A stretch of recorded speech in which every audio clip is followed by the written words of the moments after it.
കേരളത്തിലെ ലോട്ടറി ക്ഷേമനിധി ബോർഡിൽ നിന്ന് ഒരു ക്ലാർക്ക് അടിച്ചു മാറ്റിയത് 15 കോടി രൂപ. പത്രത്തിലൊക്കെ വലിയ വാർത്തയാണ്. കൂടുതൽ പരിശോധിച്ചാൽ ഇതിനേക്കാൾ കൂടുതൽ തുക ആ ക്ഷേമനിധി ബോർഡിന്റെ തുക അടിച്ചു മാറ്റിയെന്നാണ് ഇപ്പം മനസ്സിലാക്കുന്നത്. കേരളത്തിലെ IAS ഭരിക്കുന്ന വകുപ്പിൽപ്പെട്ട ഒരു ബോർഡാണ്. നമ്മുടെ ധനകാര്യ വകുപ്പ് മന്ത്രിയുടെ കീഴിലാണ് ഈ ക്ഷേമനിധി ബോർഡ്, ലോട്ടറി തൊഴിലാളി ക്ഷേമനിധി ബോർഡ് എന്ന് പറയുന്നത്. ലോട്ടറി തൊഴിലാളി ക്ഷേമനിധി ബോർഡിലെ അംഗങ്ങൾ ആരാണെന്ന് ചോദിച്ചാൽ കയ്യും കാലും തളർന്ന് കിടക്കുന്ന ലോട്ടറി വിൽപ്പനക്കാരൻ മുതൽ പൊട്ടക്കണ്ണം വരെയുള്ള അപലകളായ സ്ത്രീകൾ മുതൽ സമൂഹത്തിലെ ഏറ്റവും പാവപ്പെട്ട ആളുകൾ ആണ് ലോട്ടറി വിൽപ്പനയുടെ തൊഴിൽ ഏർപ്പെടുന്നത്. ഉപജീവനം കഴിക്കുന്നതിന് വേണ്ടി അവർക്ക് ഭാവിയിൽ ഒരു പെൻഷൻ കിട്ടുന്നതിന്, ഭാവിയിൽ ആനുകൂല്യം കിട്ടുന്നതിന് കേരളത്തിലുണ്ടായ ക്ഷേമനിധി ബോർഡുകളിൽ ഒന്നായ, കേരളത്തിൽ ഏതാണ്ട് 20ഓളം ക്ഷേമനിധി ബോർഡുകളുണ്ട്. ഫലത്തിൽ ഇതിൽ എത്ര എണ്ണം പ്രവർത്തിക്കുന്നു എന്ന് ചോദിച്ചു കഴിഞ്ഞാൽ പ്രവർത്തനമൊക്കെ വളരെ മോശമാണ്. ഈ സർക്കാർ കേരളത്തിൽ ഈ പിണറായി സർക്കാർ അധികാരത്തിൽ വന്നതിന് ശേഷം എല്ലാ ക്ഷേമനിധി ബോർഡുകളും ഏതാണ്ട് ഒരു പരുവത്തിലായിരിക്കും. ക്ഷേമനിധി പെൻഷനൊന്നും കൊടുക്കുന്നില്ല, എല്ലായിടവും കുടിശ്ശികയാണ്.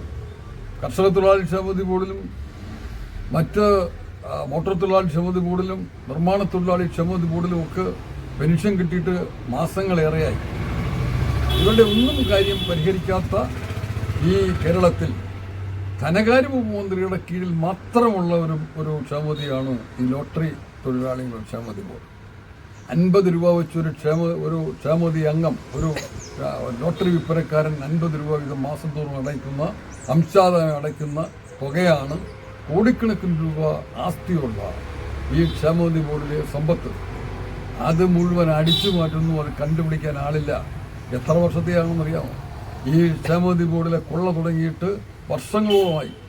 ഇപ്പോൾ ഒരു ദിവസം കൊണ്ട് അടിച്ചു മാറ്റിയതല്ല, വർഷങ്ങളായിട്ട് ബോർഡിൽ ഈ സെക്ഷനിൽ ഇരിക്കുന്ന ഒരു ക്ലാർക്ക് വിചാരിച്ചാൽ 15 കോടി രൂപ, 15 കോടി എന്ന് പറഞ്ഞാൽ അല്പം കുറച്ച് മാത്രമേ ഉള്ളൂ. 14,95 ലക്ഷം രൂപ എന്നാണ് ഏകദേശ കണക്ക് ഇപ്പോൾ കിട്ടിയിരിക്കുന്നത്.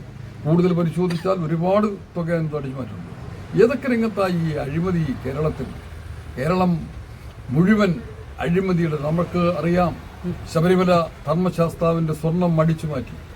ഇപ്പം ഭരിക്കുന്ന കക്ഷിയുടെ നേതാക്കന്മാർ ജയിലിൽ കിടക്കുക, ബോർഡ് മെമ്പർമാരെ മുഴുവൻ ജയിലിൽ പിടിച്ചിട്ടിരിക്കുക, ഉദ്യോഗസ്ഥന്മാർ മുഴുവൻ ജയിലിലാണ്.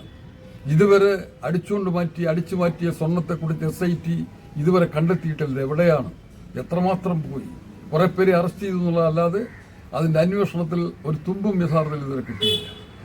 ശബരിമല അയ്യപ്പന്റെ പേരിൽ ആഗോള അയ്യപ്പ സമ്മേളനം നടത്തിയ വകയിൽ 3 കോടി രൂപയാണ് തിരുവിതാംകൂർ ദേവസ്വം ബോർഡിൽ നിന്ന് അതിനുവേണ്ടി ചെലവഴിക്കാൻ എടുത്തത്. ഈ തുക തിരിച്ചടയ്ക്കുമെന്ന് പറഞ്ഞാൽ തിരിച്ചടച്ചിട്ടില്ല. അങ്ങനെ വ്യാപകമായ അഴിമതിയാണ് നടക്കുന്നത് എല്ലായിടവും.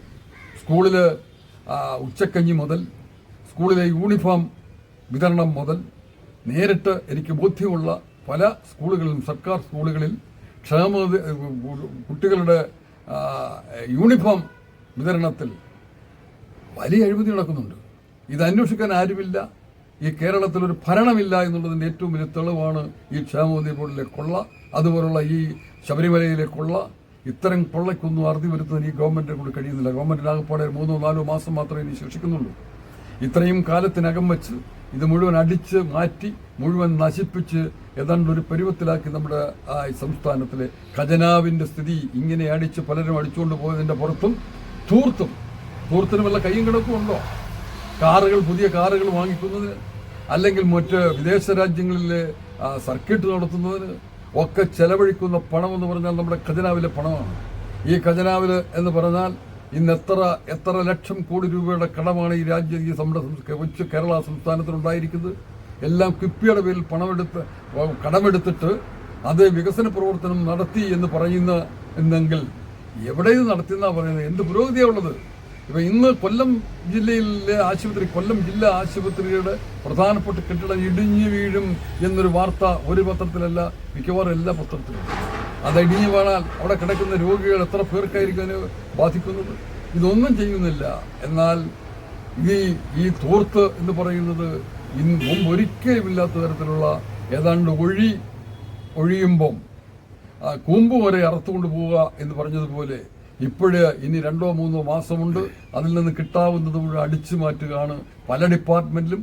അതിൽ ധനകാര്യ വകുപ്പ് മന്ത്രിയുടെ കീഴിൽ തന്നെ ഒരു ക്ഷേമനിധിയിൽ ഇത്രയും വലിയ കൊള്ള നടന്നു എന്ന് പറഞ്ഞാൽ അതിന് ഉത്തരവാദി ബഹുമാനപ്പെട്ട ധനകാര്യ വകുപ്പ് മന്ത്രിയാണ്.